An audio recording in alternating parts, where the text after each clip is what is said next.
What's up, Jameson here? Great time to be alive. I'm working on some metal riffs because I love metal.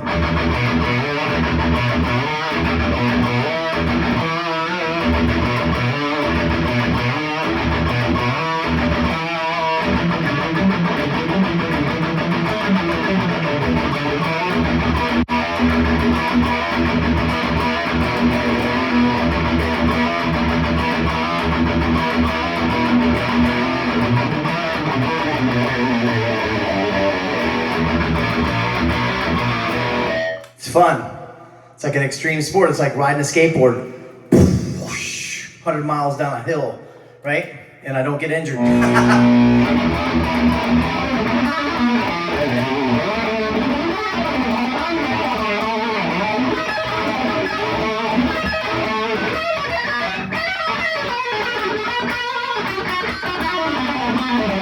And some of it is just riffing. It's working my fingers out.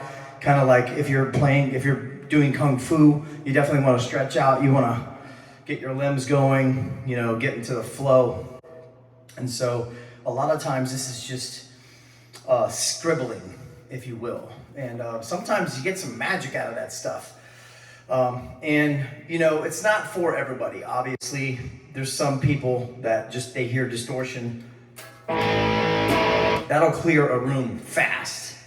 So with the right environment, time and place for everything, right? With the right environment, you can get to where, with the right crowd, you can put that intense stuff into it and they'll be moshing and like screaming and yelling and running around and letting go of all of that hostility and anger, and it's really therapeutic. If you notice, people in the metal community, they're fun, they're happy, they're having a great time, they're celebrating life. Metallica has the most diehard fans in the world since day one, and it's almost like a religious experience, right? It's a connection with something deeper than ourselves and bigger than ourselves, and we all wear the black shirts when we go to these shows, and we're decked out, right? And we're here for the war, like it's a war cry, and it's really awesome. And I get it if you don't get it, but it's been a part of my music career, and later I was able to take those techniques and put them onto, some happy stuff. Like, as you know, hang on, let me get my pedal here. As you know, I'm all about sunshine and happiness and positivity, 'cause I love the kids. And we like to play the festivals on the sunny days with the pets and the kids, yay! Oh. I can do that too. And then I can do some introspective, like, the soul knows its own truth. It doesn't have to ask for proof. What's true or false, right or wrong, your heart knows where you belong. And that's like a mid-tempo kind of singer-songwriter, like spiritual, introspective, self-aware kind of theme for that. So I've got some different palettes here. I don't want to put any colors on the dark metal palette. I don't want to put any black on the colorful happy-go-lucky, right? You want to keep those orange and yellow, like my skateboard back here. This is from the Punk Rock Museum in Vegas. I got this recently with my bass player Mike Hale. We're playing in Vegas, and we went to the Punk Rock Museum. I was like, I have to have that, so I bought it. Shout out to the Punk Rock Museum. If you're into punk rock or old 80s culture, it's a really beautiful place to go and just look at the beautiful souls that are just sick of it all, just screaming out. A lot of us went through that phase when we were in our teens, like F the parents and F society and F this, and punk rock was the expression of that, and it will always be a part of my soul. The first song I ever learned was Anarchy in the UK. Lights! Now!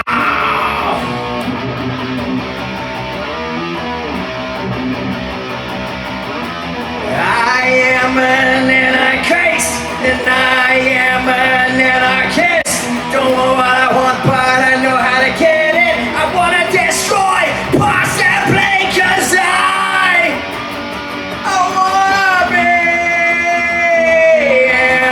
Yeah, yes, best, destroy. Right? So there's that. It's just like, oh, it feels so good to do that. Instead of pending it up and saying, I'm suppressing this, it's like, whoa. And that's what punk rock is. And you throw a skateboard in there, and you're fucking thrashing, and you're wrecking, and you're getting scabs, and you're just like, F it, man. It's really awesome. That was most of my youth. And then I learned Metallica, the Small Hours.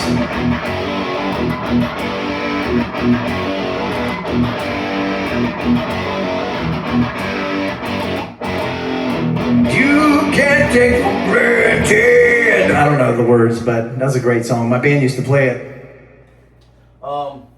But I say all that and share all that so that you kind of know a little bit more about what you're looking at. When you see the Jameson logo, you're not just looking at that. You're actually seeing somebody that behind the scenes is doing a lot more than I share, right? There's a lot of introspective creativity and expression that goes on that I don't publish because I'm trying to fine-tune my brand. I'm trying to fine-tune what exactly it is that I'm doing in this world to be of service to more than just myself or just, I have some people that I work with and we try to provide housing for people that are in sobriety or trying to get their lives together.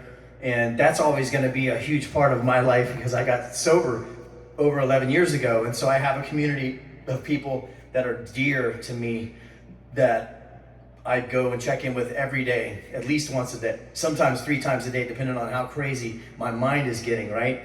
But I never go back to the drugs or the alcohol. And I always find what I need in those rooms by sharing authentically about what I'm going through because we all need each other. We're all dealing with something that's heavy. We're not sharing it. And it's important, man, that I don't go to any more funerals. I'm tired of going to funerals. I'm tired of losing people. I'm tired of being misunderstood. And I think there's something to be said about screening and making sure that when I present something, this is kind of an improv, but when I present something, it's polished and ready to go. So I'm going to work on that within my brand and expand a little bit. I'm in the studio recording music. Yes, that's one dimension of what I do, but I'm also looking to showcase some other musicians who are near and dear to my heart, who are not being heard enough.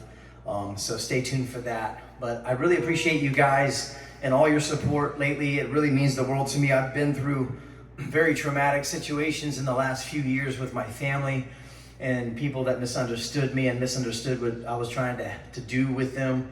And, it takes a lifetime to build a reputation, but only a split second to lose it. Because if you affect the wrong person in the wrong way, they will make sure that they do everything in their power to destroy you.